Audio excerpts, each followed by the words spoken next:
Okay. It's really, really awkward to talk to yourself on the computer. But this is my face. You can see my dog's confused in the background. This is my face. I know I have been gone for a while. I've been doing a lot. I have a real job now, which is cool. I'm actually an editor, so now when people come and flame me for hating what they wrote, I can say, well, somebody pays me to do this shit. In addition, I moved 500 miles, and then I discovered Minecraft, and now I'm playing Borderlands 2, which everyone should play both of those games, but regardless. Anyway, so that's why I haven't been here, and getting my motivation for getting back into this book was nigh on impossible. So I thought this might be kind of an easy and fun way for me to start this atrocity again. You can let me know if you don't like it, if you prefer the written shit. Sorry, I've said shit like 4 times already. But I have some confused dogs. Also advanced apologies for any shoddy editing, because I have no idea what I'm doing with Premiere Pro, which I actually only have as a free trial, so who knows. The hell is it talking about? So yeah, I'm probably gonna have like weird pauses that I'm going to have to edit out and stuff, and so it might end up choppy, and images might like come in and out at weird times, and I have no idea what I'm doing. Also, it looks like I'm looking down because I'm looking at myself instead of the camera. But anyway, so we're in chapter 8, even though for some reason I opened it convinced that I was in chapter 11, which was probably just wishful thinking on my part. What had happened was Hazel had woken up with like this severe head pain, and basically everyone was convinced she was going to die, but all that had actually happened was there was an accumulation of fluid in her lungs, which they drained, and now she's on some kind of machine that I don't... BPAP, B lowercase I P-A-P is what it's called, to help keep her lungs and other systems drained of fluid. So that's where we left off, like 5 months ago. Oh, fun fact, my boyfriend, who was on Reddit all the time, apparently John Green did an AMA, and I didn't look because I didn't want to be driven to commit suicide, but apparently he's a giant ass, which I already knew, but anyway, let's dive right in. So I don't think I'm going to like type up passages and put them on the screen for you to see what I'm seeing. I think I can read them. Actually, what I think that I'm going to do is upload the EPUB file that I'm using and link to it so that you guys can download it and just use Adobe Premiere, or not Premiere, Digital Editions, which is a free program, to kind of read along. Pagination, not that you guys are like going to buy this book, because don't buy this book, but pagination is a bit different in the hardcover than the EPUB file that I have, and I don't know if that's true for all the digital editions, so if you like have a different one on hand or whatever, I don't know. But I think that's what I'm going to do to allow people to follow along, and again, let me know in the comments if you like it, or if you don't even want to watch this, and then ignore the stupidity of that statement. But, alright, so chapter 8 opens with the phrase, "We had a big cancer team meeting a couple of days later," and of course cancer team meeting is capitalized because fuck me, that's why. So she goes, "Every so often, a bunch of doctors and social workers and physical therapists, blah, blah, blah, got together around a big table in a conference room and discussed my situations." And then the parenthetical is not the Augustus Waters situation, which isn't a situation, or the Amsterdam situation, also not a situation, cancer situation, because contempt for your readers, nothing better. We are all idiots, and we wouldn't have figured that out on our own. And also, it's not cute and clever, so screw you, Hazel. So she's in this room with all these various doctors. So the doctors kind of sit down and set the table by saying that the medication she's on, Phalanx 4. I don't know if that's... You know, I wonder if that's just a complete nonsense word or if it's based in something. It looks like phalanx to me, which is a military term. The most medication names are nonsense words, but a good deal of them are based on the scientific terms for the medication, what it's doing. I'm willing to bet, based on just my experience of reading this book, that's a complete nonsense word, but whatever. That's a digression. But so the phalanxophore is controlling your tumor growth, but other shit is still happening, and they're seeing serious problems with fluid accumulation.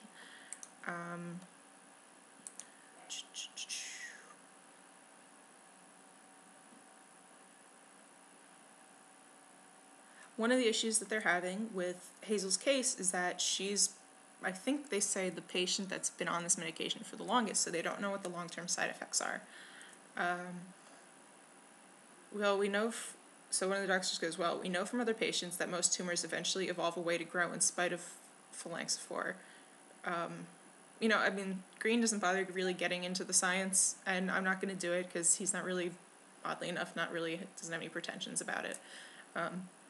Excuse me. So I'm kind of willing to suspend my disbelief for this. I don't know if that's a way medication can work, but obviously phalanxophore is kind of it's a made-up drug, but what's the word I'm looking for? An ideal drug, at least, so whatever. We really don't understand the long-term effects of phalanxophore. So ultimately, they decide they're not going to do anything but just monitor her fluid. We get another capitalization of cancer team meetings because fuck me. I'm going to say that every single time that there's a random capitalization. I'm just going to say it. The other thing that I'll do that I'm just thinking of right now is I'll add in the counts for everything at the bottom of this so you can see where we ended up. But I'll let you know what bothers me as we go along, obviously.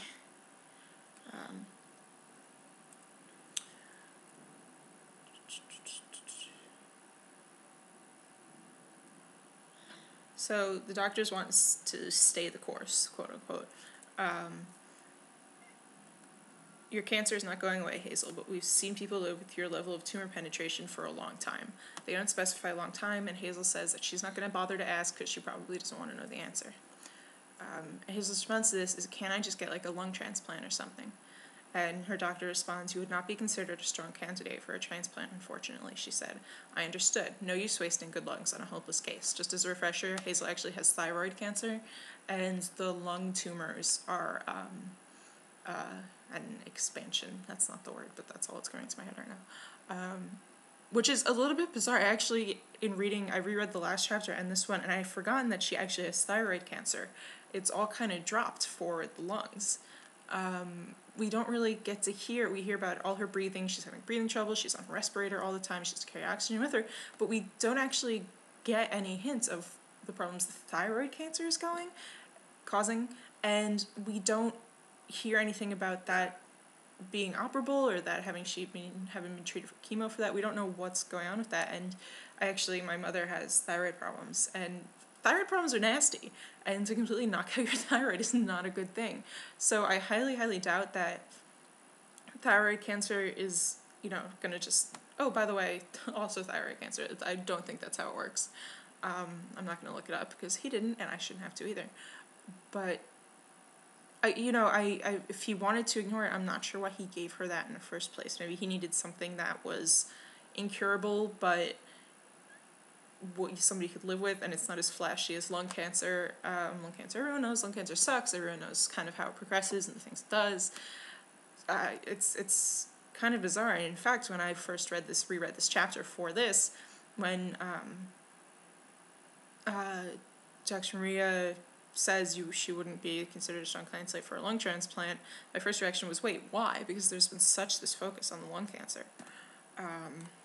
Sorry, I'm kind of babbling about that now, but it's just kind of a bizarre, sorry, I'm like at a weird angle on my computer and it's bothering me. I prefer this side of my face. Anyway. One of this chapter is actually really, really good on the emotion front because it focuses a lot on Hazel's parents and Hazel's backstory and Hazel's battle, which is what we haven't gotten. All we've gotten is Hazel mooning over some stranger, which is stupid, and I'm not going to talk about it anymore because it'll just make me angry. But we see this chapter a little bit of the struggle that these people are going through. And, it's on one hand, it's really great because it's an actual story, but on the other, it's frustrating because you see the story that's buried in here. It's the story that, that we could be getting, and we're not. And that's always annoying.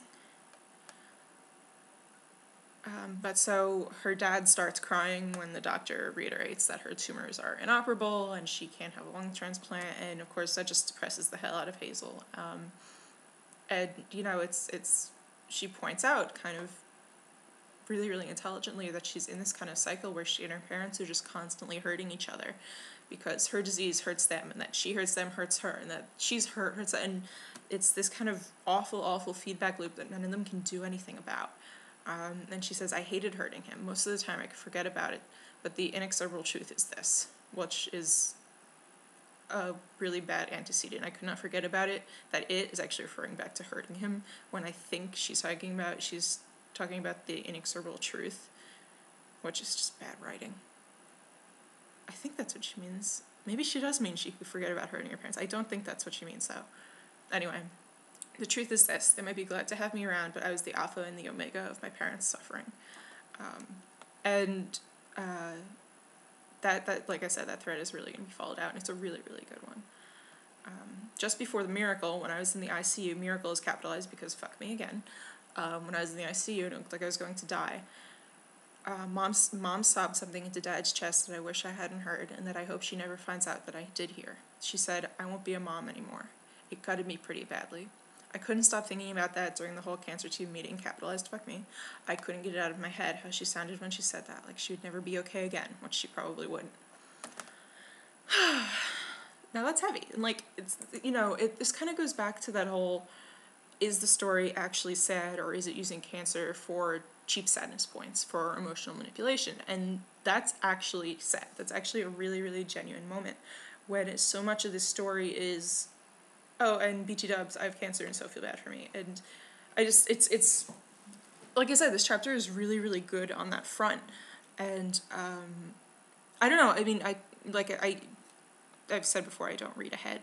So maybe we're going to get more of that, but, I doubt it at this point. But this chapter is probably the best one so far, in my opinion. Anyway, we'll keep going now. Eventually we decided to keep things the same, only with more frequent fluid drainings. At the end, I asked if I could travel to Amsterdam. And Dr. Simons actually and literally laughed, and then Dr. Maria said, why not? And so the two doctors kind of argue a bit. And they both have good points. And Dr. Maria basically says, she's going to die anyway, you might as well let her do what she wants. And the other doctor says, well, she's alive right now, and to take her so far away from her doctors is a bad thing. But her parents say she can't go to Amsterdam unless all of the doctors really, really genuinely agree. So, scene change. Augustus called that night after dinner. Oh, yay. She's in bed, and she tells him that she can't go to Amsterdam. He says, I should have just paid for it myself, as if that was a solution. He was quiet for a second. God, he said, I should have just paid for it myself. Should have taken you straight from the funky bone sculpture to Amsterdam. As if that would have somehow fixed the issue. Like the issue here is money, and not that she's going to die if they go. She points this out because she has these little moments of good characterness. And, there's this really weird thing going on where she's throwing him these really mixed signals, but, when a girl gives mixed signals, especially in a situation like that, like, she's clearly not being a tease, she's clearly confused, she's expressed this to him, and he keeps pushing. He just keeps pushing, and he keeps saying stuff like this. He goes, in response to her saying, I would have just died while we were in Amsterdam, he goes, well, yeah, but before that, my grand romantic gesture would have totally gotten me laid. And, with him, it just always comes back to that. And on one hand, Hazel is so friggin' oblivious that she just doesn't get it. She always walks right into it. She always falls for it. It never bothers her. It doesn't occur to her that even though she keeps saying, this scares me, I don't want to do this, I'm not prepared for this, I just need to take it slowly, he just keeps pushing and pushing and bringing this stuff up. Like, that's something that would piss me off. If I had said to a guy that I didn't know, they still only know each other for like a month, and they're not even officially dating yet. That would have made me really uncomfortable, and she laughs, which is good, because I guess she's not uncomfortable, but, you know, after, I don't know if you remember last chapter, he writes to McDutch about how, basically asking permission to override Hazel's let's not bang decision. And it's just sketchy. It's just, it comes across as his not having any genuine affection for her, but just being in it because, hey, he's gonna croak and he might as well bang some other girl who's gonna croak because she's probably desperate. He manages to work in that he's a virgin. He's like, oh, I'm totally gonna die a virgin, bro.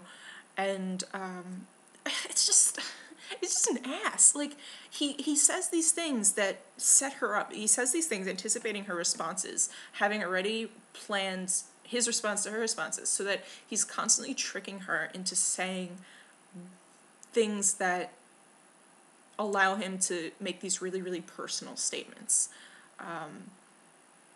There was another time that I brought this up when he was like,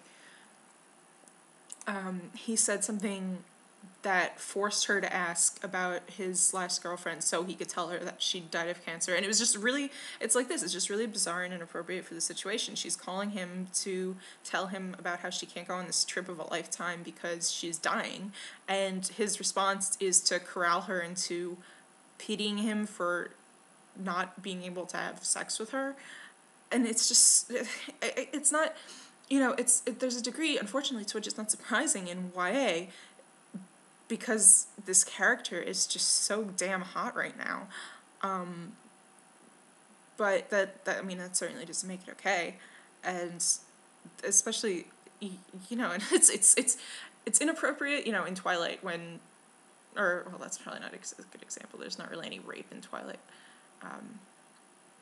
Well, you know, that's not true. What the hell am I talking about? You know, it's inappropriate in Twilight when Bella tries to force Edward into going further in a relationship when she's ready, but, I mean, I feel like there's an extra level of awfulness to it when the girl being forced is dying of cancer and is trying to talk about how awful that is. It's just completely and utterly baffling. Anyway. So they talk about how awful it is that he isn't having sex with her for a little bit. And then we talked about Peter Van Houten's random capitalization, because some lovely commenter pointed out to me that the V in Van Houten, according to Dutch linguistics, shouldn't be capitalized. So I get to count that. Excuse me. Then we talked about Peter Van Houten's amazingly brilliant comment about the sluttiness of time, because God forbid Green go for, you know, more than a page without talking about how wonderful and intelligent he is. He's just such a freaking douche. It's just completely unbelievable how full of himself he is. Every chance he gets, he talks about how wonderful his story is. It's incredible. I've honestly never seen anything like it. You know, Stephanie Meyer, I keep talking about Twilight, but it's just such this epitome of awful convergence that it's hard not to keep going back to it. And also, I was reading a spork of it yesterday. Oh, right, but, you know, she's so incredibly full of herself, and even she never does it in text. You know, there's never a point where Bella turns to the side and says, I don't know, if this were a story, it would be the greatest thing ever, or everything that I say is just so brilliant. You know, Meyer has her characters praise each other, but never so overtly praises herself in the text, I don't think. Granted, I've never done a close reading of them, but I've never gotten that impression from it. Anyway. Then we get this lovely 3 paragraphs narration of her watching America's Next Top Model, because this is really important shit. We even got to find out who's kicked off in the episode. It was Selena. I know you guys are really, really concerned about who got kicked off. Because this is literature, guys. This is literature. So, scene break. So this is, every character in this book is a jackass. So she gets up the next morning and sits down to write this email to Dutch about how she can't come to Amsterdam anymore because her cancer has gotten worse. I swore upon the life of my mother that I would never share any information about the characters with anyone. That I didn't even want to share it because I was a terribly selfish person, and could you please just tell me if the Dutch Tulip Man is for real, and if Anna's mom marries him, and also about Sisyphus the hamster. But I didn't send it. It was so pathetic, even for me. And, I mean, just stop and think about that for a second. A girl with cancer is sitting there begging this man to just answer a question about his, headcanon, and he's refusing to do it. And it's literally her dying wish, and he just won't do it. And it's almost like he's getting off on, I know she didn't send the email, but I mean, look at what he's reducing. He's literally reducing her to this position where she feels like she's going to have to beg pathetically to him, and it is almost like he's enjoying manipulating this poor girl.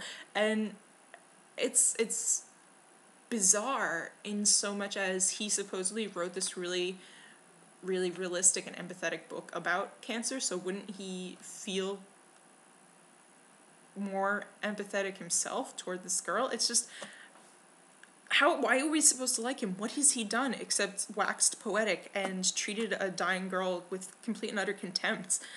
Why are we following him? Why is this the thing that we want to, like, So she calls Augustus from the backyard, and we finally get back to actual things happening. She talks for a little bit, she goes out to her yard, and she sits on this old swing set, and she's kind of sitting there thinking about how much worse things have gotten for her, and she's looking at the swing set and kind of just thinking about the day they brought it home, and her dad finally gets it built, and he insists on swinging on it first to test it because he wants to make sure it's together right, and he sits on it and the thing almost breaks under his weight, and she just kind of starts crying, and she's not really sure why. She says she's not having this sitcom flashback moment where the sky is green and she's a little kid going higher, higher, but nonetheless the whole it kind of becomes this representative thing, and when Augustus finally picks up and they talk to each other, she's in tears, and he goes, I'm gonna come over, because he doesn't ask if you want her to come over, whatever. Sorry, that's kind of mumbling. What I mumbled was, he doesn't ask if she actually wants him to come over, because what Hazel had said to us, not to Augustus admittedly, was that she wasn't going inside because she just didn't want to be bothered. She knew her mom was going to ask her why she was crying, she was going to want to talk about it, and she just didn't want to deal with it. And then immediately to have Gus insist he's coming over without even bothering to ask her is incredibly intrusive, especially with what she's going through. And, I guess it's supposed to come off as him, this hero swooping in because he knows her needs, but why doesn't he ask? Why doesn't he ask if that's what she wants? It's not any less impressive. Hold on. How do I pause it up?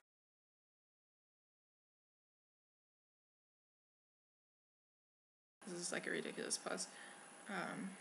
He comes over, we get a description of what he's wearing, because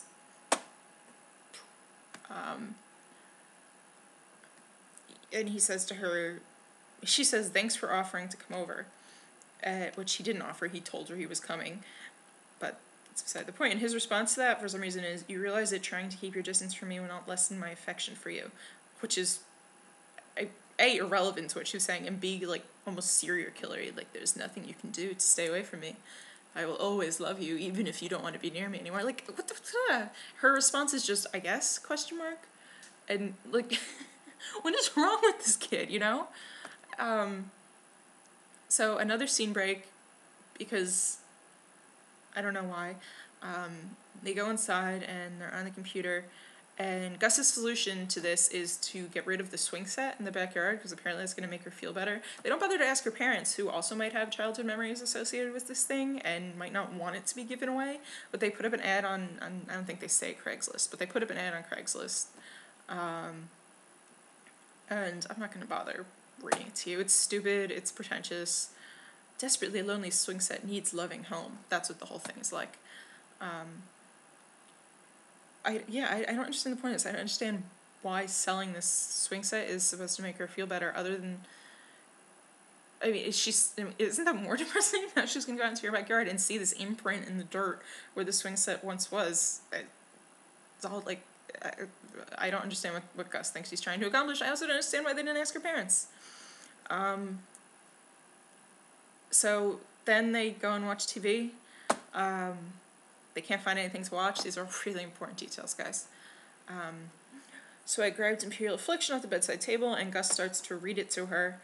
And this is just, some of the lines in this book are so goddamn awful.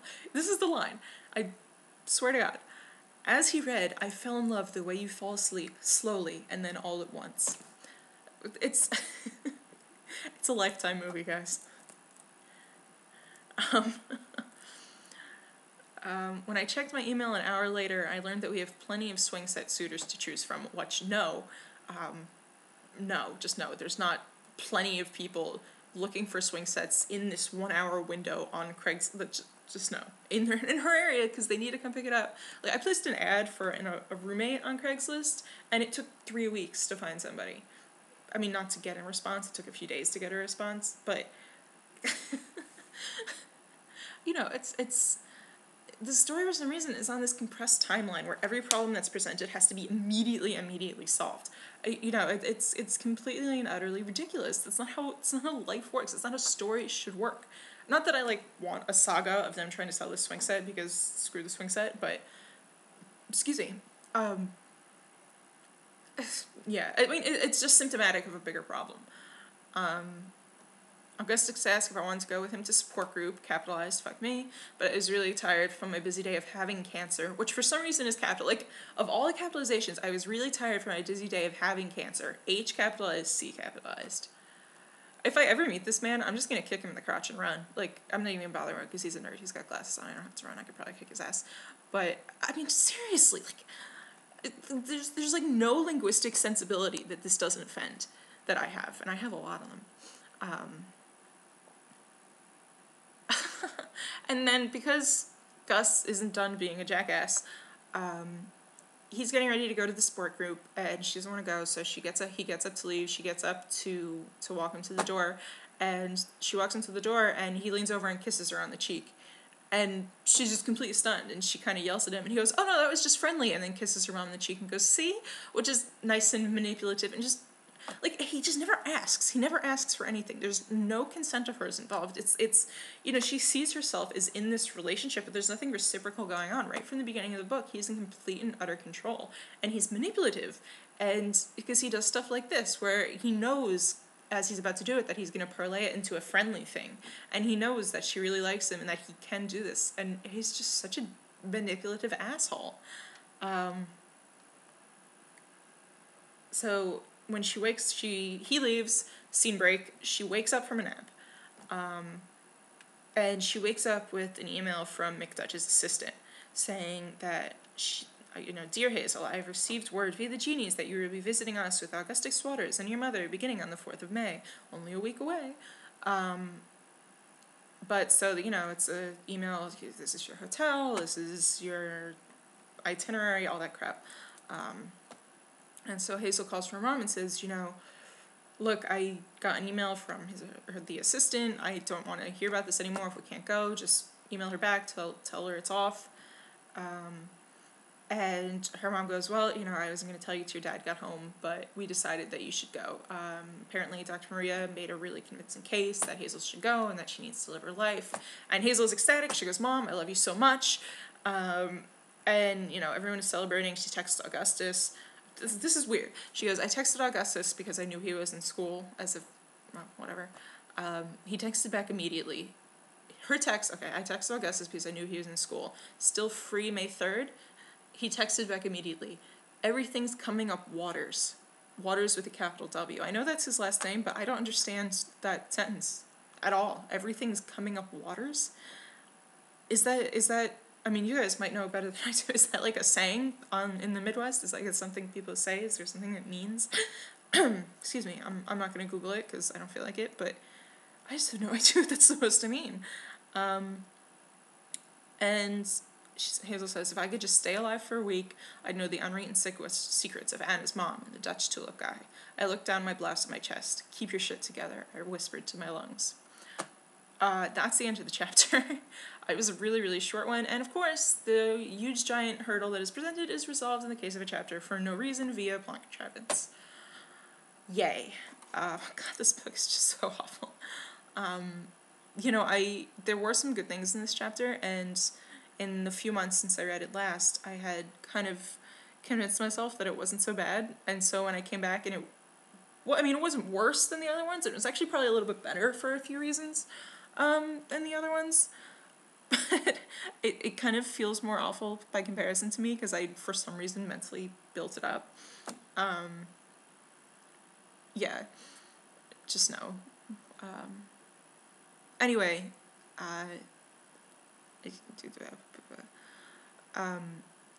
tell me what you think of this format. If you like it, I'll keep doing it. If not, I'll type stuff up again. I'll do my best to update. I haven't abandoned reviewing rolling. You should know by now that I'm not, like, abandoning things on purpose, and that I'm just really, really spacey and kind of unreliable when it comes to this kind of stuff. But I certainly always intend to do it. I mean, theoretically, I still intend to update, like, my old fanfic, but I definitely, this book especially, I want to see to completion, because there's some other stuff I want to do, and, you know, Harry Potter, that too. That's one of the other things I want to do. So, yeah, I think that's about it. Good luck, guys. See you next time.